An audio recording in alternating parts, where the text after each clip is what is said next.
दुनिया में भारत को अपनी वही प्रभावी भूमिका और उसको निभाने के लिए और अधिक तेजी से हमें खुद को भी बदलना होगा।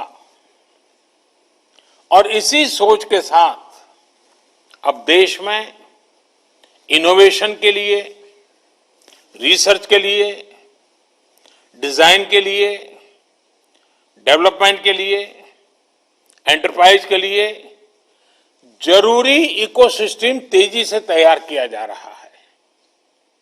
अब बहुत ज्यादा जोर दिया जा रहा है क्वालिटी ऑफ एजुकेशन पर। 21वीं सदी की टेक्नोलॉजी को साथ लेकर 21वीं सदी की जरूरतों को पूरा करने वाली एजुकेशन सिस्टम भी उतनी ही जरूरी है।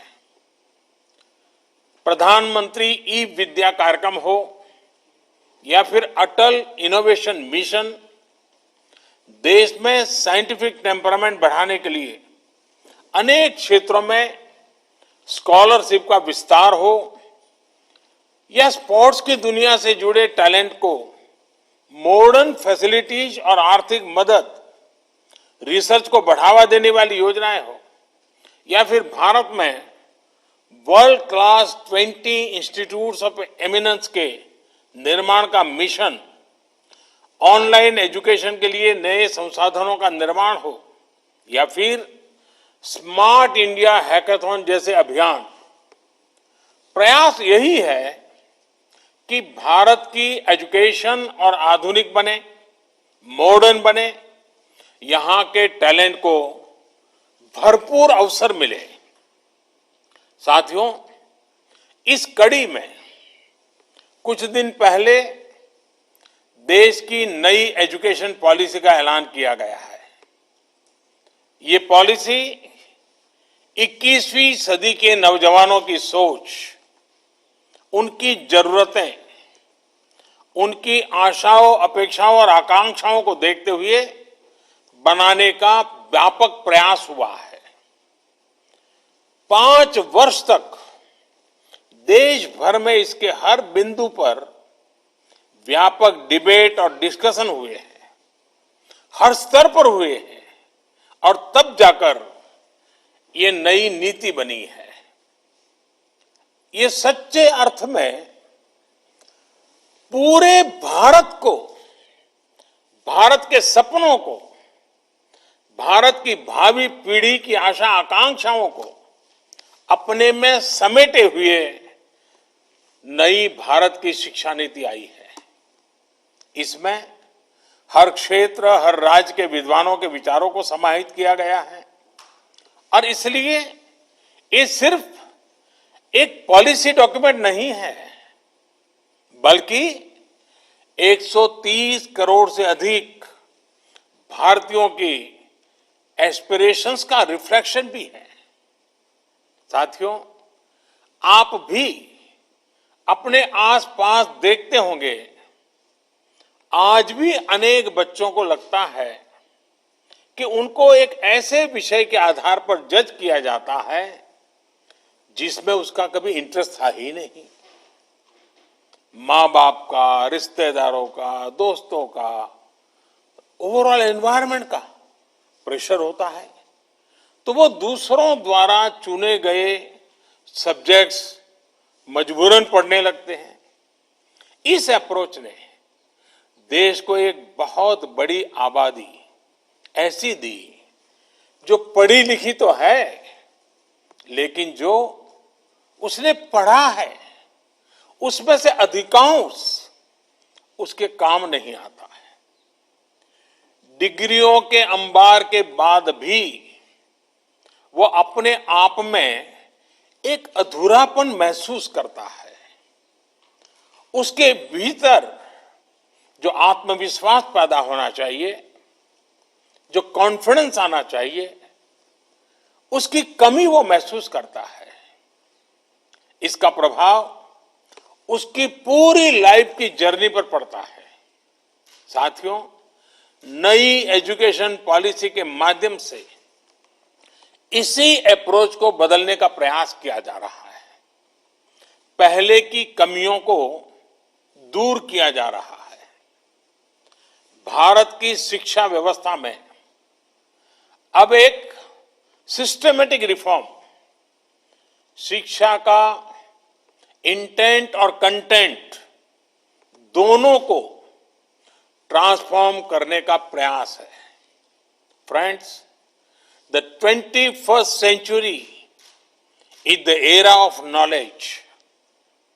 This is the time to increase focus on learning, research, innovation.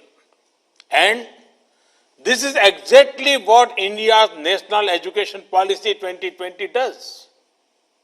This policy wants to make your school, college and university experience fruitful, broad-based,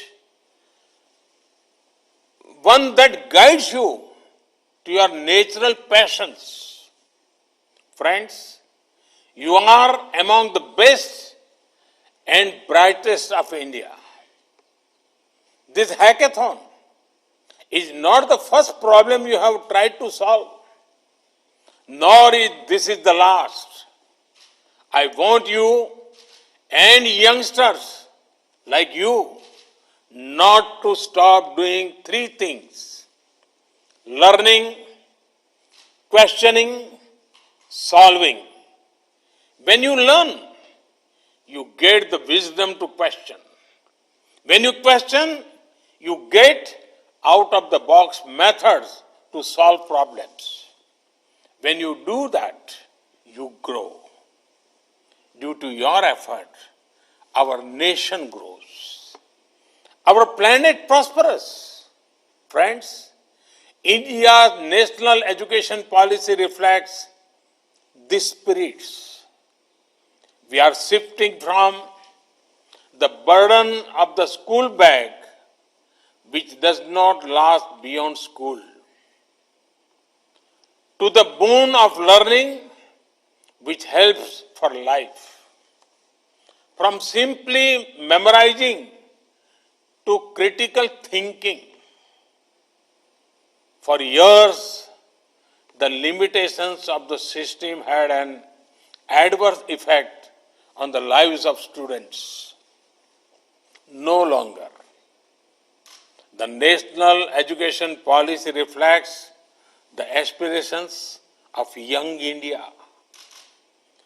It is not process-centric. It is people-centric and future-centric.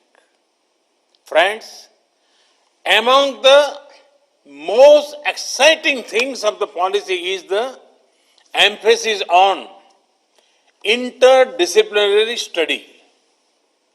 This concept has been gaining popularity, and rightly so. One size does not fit all. One subject does not define who you are. There are no limits to discovering something new.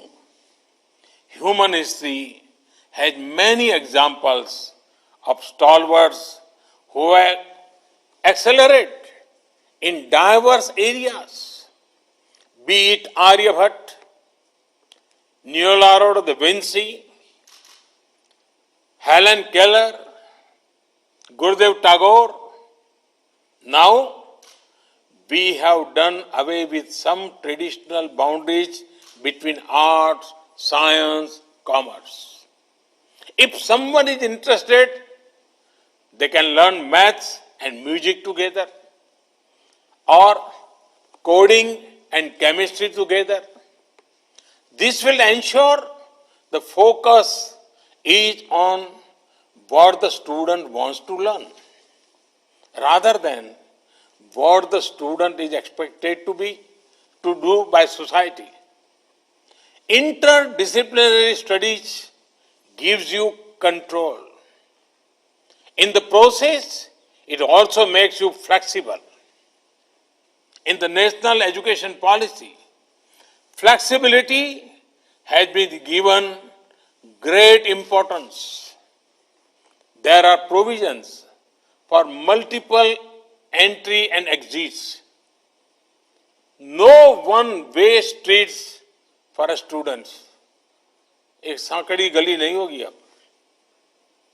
The undergraduate experience can either be a 3 or 4 year journey. Student will enjoy the advantage of an academic bank of credit, which will store all the academic credits acquired. This can be transferred and counted in the final degree. Such flexibility was long needed in our education system. I am happy the national education policy has addressed these aspects. Friends, national education policy is big on access to education.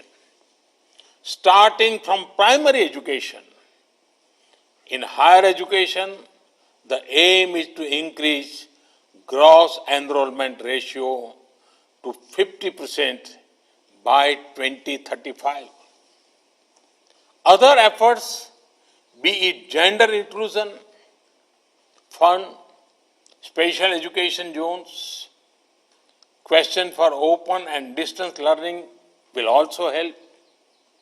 साथियों, हमारे संविधान के मुख्य शिल्पी, हमारे देश के महान शिक्षाविद डॉक्टर बाबा साहब आम्बेडकर कहते थे कि शिक्षा ऐसी होनी चाहिए जो सभी की पहुंच में हो, सभी के लिए सुलभ हो.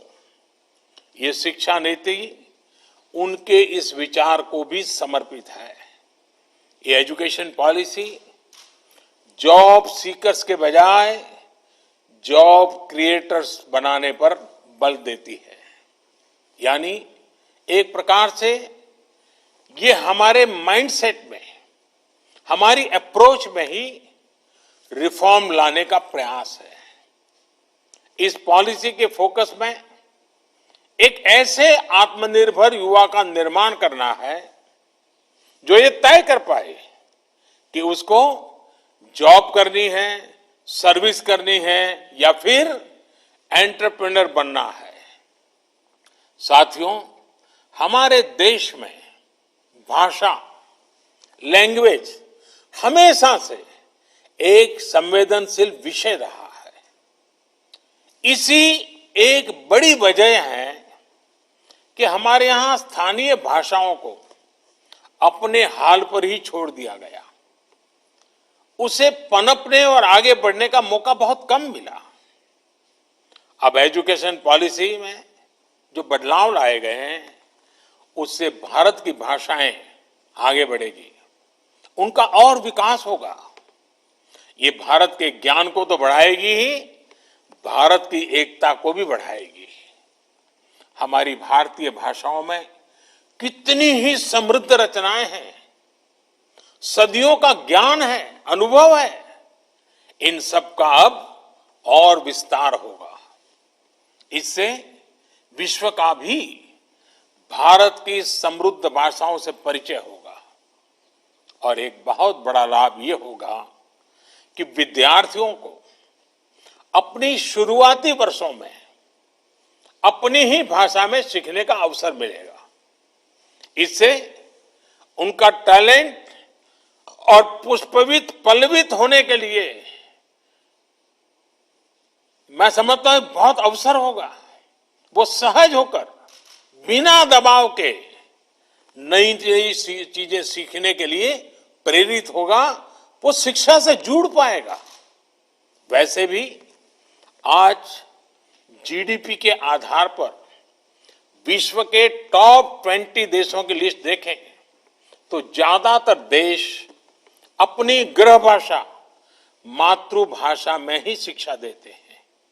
ये देश अपने देश में युवाओं की सोच और समझ को अपनी भाषा में विकसित करते हैं और दुनिया के साथ संवाद के लिए दूसरी भाषाओं पर भी उतना ही बल देते हैं.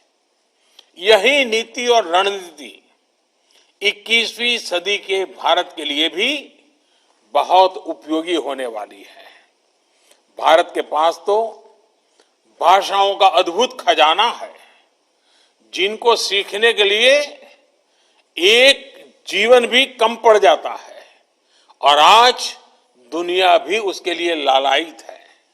साथियों, नई शिक्षा नीति की एक और खास बात है, इसमें लोकल पर जितना फोकस है उतना ही उसको ग्लोबल के साथ इंटीग्रेट करने पर भी बल दिया गया है।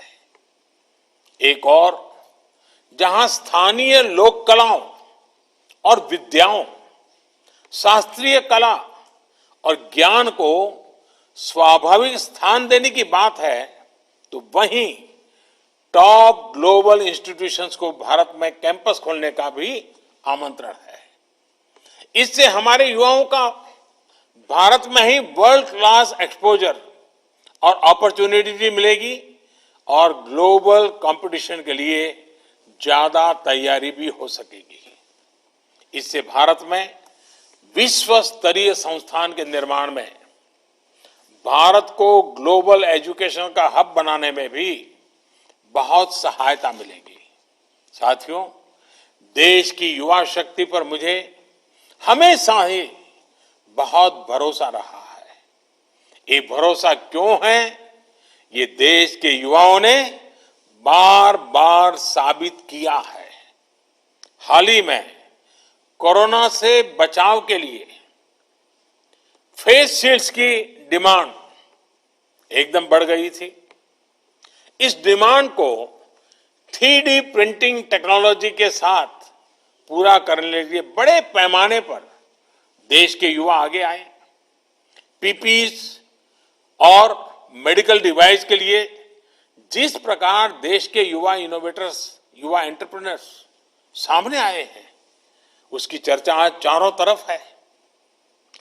आरोग्य सेतु ऐप के रूप में युवा डेवलपर्स ने कोविड की ट्रैकिंग के लिए एक बेहतरीन मीडियम देश को बहुत कम समय में तैयार करके दिया है। साथियों, आप सभी युवा आत्मनिर्भरता के लिए भारत की एस्पिरेशंस की ऊर्जा है। देश के गरीब को एक बेटर लाइफ देने के लिए, ईज ऑफ लिविंग के हमारे लक्ष्य को हासिल करने में आप सभी युवाओं की भूमिका बहुत अहम है। मेरा हमेशा से ये मानना रहा है कि देश के सामने आने वाली ऐसी कोई चुनौती नहीं है जिससे हमारा युवा टक्कर न ले सके, उसका समाधान न ढूंढ सके।